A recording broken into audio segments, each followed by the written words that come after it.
지난 시간에 이제 우리 경제가 지금은 어려워지고 있지만 한동안 잘 나갔었죠. 그래서 왜 잘 나갔느냐에 대한 이유죠. 왜 한국에서는 경제의 기적이 일어났는데 필리핀에서는 그러지 못했나. 그러니까 루카스 교수의 메이킹 어 미러클이라는 논문의 서문에서 있는 질문이에요. 이 질문에 대한 답이 이제 저 논문에 있죠. 저게 이제 메이킹 어 미러클의 그 논문 컨클루전 부분인데 여기에서 이제 뭐냐면 우리 경제 성장의 주요 동력은 인적 자본의 축적이다라고 얘기를 하고 있어요. 인적 자본의 축적, 바로 지식의 축적이라는 겁니다. 그리고 국가 간 생활 수준 차이의 주요 원인, 그러니까 어느 나라는 잘 살고 어느 나라는 못 살고 하는 그것의 주요 요인은 바로 인적 자본의 차이라는 겁니다. 굉장히 중요한 얘기예요. 그러니까 어느 나라가 잘 살고 못 살고의 차이는 인적 자본의 차이라는 얘기고, 이 얘기는 현재 경제 분야에서 세계 1인자라고 하는 시카고 학파를 이끌고 있는 로버트 루카스 교수의 얘기입니다. 무슨 얘기냐면 한 나라의 경제 성장의 가장 중요한 요인은 인적 자본의 축적이다라는 겁니다. 그래서 그럼 인적 자본이라는 게 뭐냐? 그러니까 인적 자본에 대해서 우리가 이해를 해야 되겠죠. 인적 자본이라는 것은 영어로는 human capital이에요. human capital. 인간의 지식, 기술, 경험, 창의성 등의 능력을 경제적으로 가치 있는 자본으로 파악한 개념이에요. 그런데 인적 자본이라는 개념은 루카스 교수가 처음 한 게 아니고 이 개념을 처음으로 얘기한 분은 시어도어 슐츠라는 분이에요. 이분은 1979년에 노벨 경제학상을 받은 분인데 1963년에 이제 이런 책을 냈어요. The Economic Value of Education. 그러니까 교육의 경제적인 가치. 이제 그 다음에 1971년에 Investment in Human Capital. 그러니까 인적 자본이죠. 그러니까 인적 자본의 투자라는 책을 썼고, 또 1981년에 Investing in People. 그러니까 사람한테 투자해야 된다 이런 얘기죠.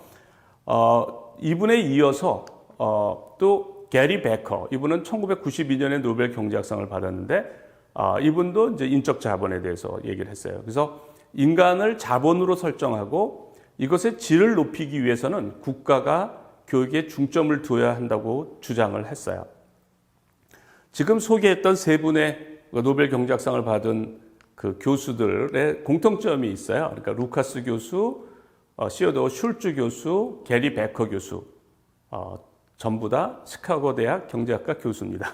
그래서 이제 시카고 대학이 경제를 이끌어 가는 거예요. 시카고 학파가 있는 거고요.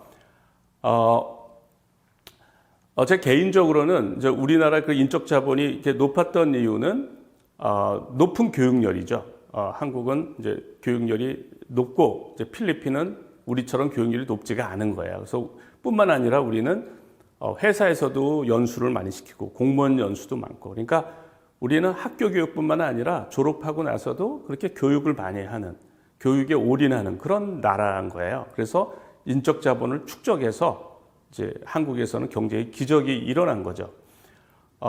근데 이제 1980년대부터 주목할 만한 인적 자본의 축적이 있었어요. 이 문제를 많은 사람들이 언급을 하지 않아요. 그런데 저는 이게 굉장히 중요한 요인이라고 생각해서 제가 잠깐 소개를 하겠습니다. 1980년대부터 주목할 만한 인적 자본의 축적이 국내에 있었는데, 그게 뭐냐면 이공계 고급 인력, 석박사를 국내에서 배출하기 시작한 거예요. 이거 엄청나게 중요한 의미를 갖습니다. 지금 이공계에 우리가 고급 인력을 배출하지 않았으면 반도체, 자동차, 뭐 선박, 우리가 모든 분야에서 우리가 일리를 다투잖아요. 뭐 배터리, 근데 우리가 국내에서 저런 고급 인력을 배출하지 않았으면 절대로 그렇게 할 수가 없어요. 그러니까 1980년대부터 우리가 석박사 고급 인력을 배출한 거가 우리나라 산업 발전에 엄청난 기여를 한 거죠.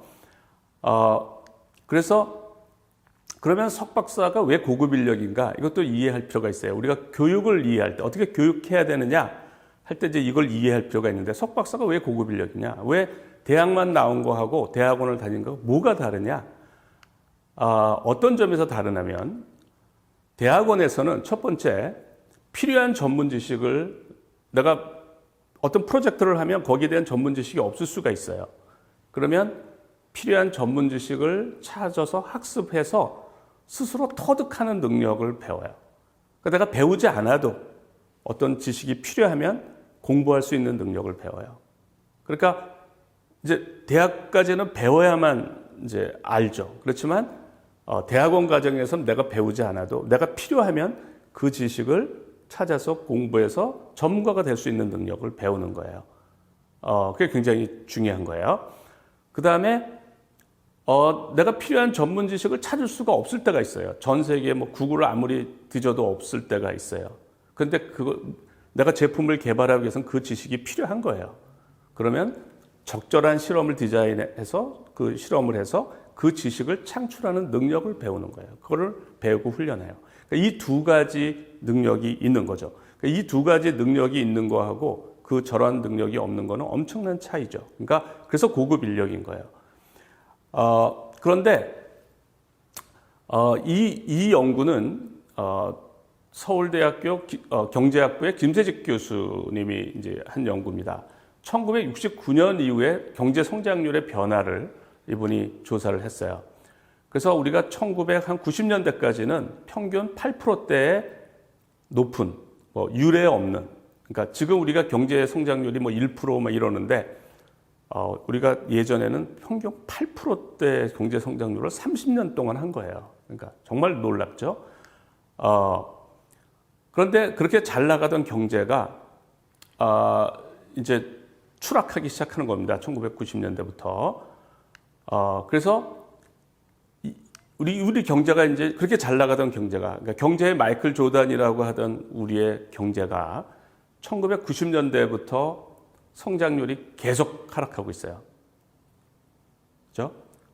그러면 이 이유가 뭘까? 이것도 굉장히 중요한 문제죠.